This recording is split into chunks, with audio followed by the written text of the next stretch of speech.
Alors, maintenant que je sais où se trouve GIMP et que je connais l'emplacement des exécutions intéressantes, je peux l'épingler sur la barre de tâches. Il apparaîtra le logo ici, comme ça je pourrai le retrouver plus facilement.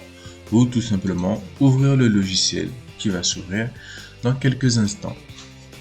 Quelquefois, il faut redémarrer l'ordinateur afin que l'installation soit complète, dépendamment de l'ordinateur que vous avez et du nombre de places que vous avez. N'hésitez pas à faire un redémarrage pour que le logiciel puisse s'exécuter beaucoup mieux.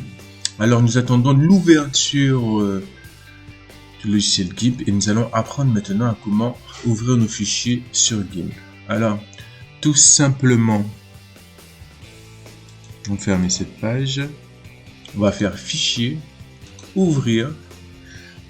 Je vais chercher dans documents, S. Mazzanello, où je l'avais mis, la première image de Yannick Borel et faire ouvrir. Ainsi, mon image va apparaître ici. Je fais la même chose pour mon autre image. Je fais ouvrir. Je vais sur Star Wars Dark Vador et je l'ouvre ici. Maintenant, ce que vous voyez, c'est que vous avez ici une image qui montre nos épéistes et l'autre qui montre notre Dark Vador avec les soldats derrière. La question qui se pose aujourd'hui, c'est comment détourer ce personnage pour ensuite le mettre sur ce nouveau fond. Donc, comment faire un détourage? Nous allons utiliser le lasso dans un premier temps, d'accord, et voir d'autres techniques possibles.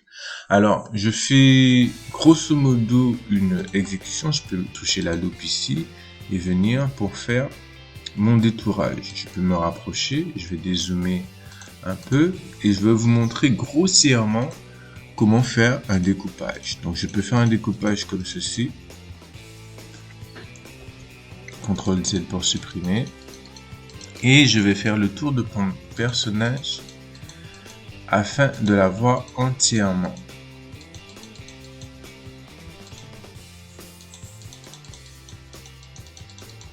Et je veux revenir au point de départ. Je clique et une fois que cette zone est en surbrillance, ça veut dire que ma sélection est faite.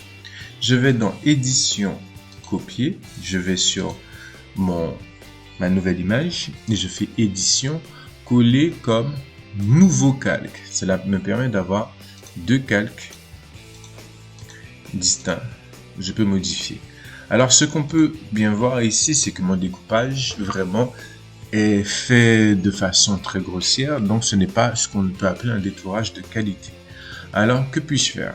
Je reviens ici. Je peux supprimer mon calque. Je fais un clic droit.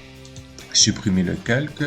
Je reviens sur mon premier calque. Sélection aucune.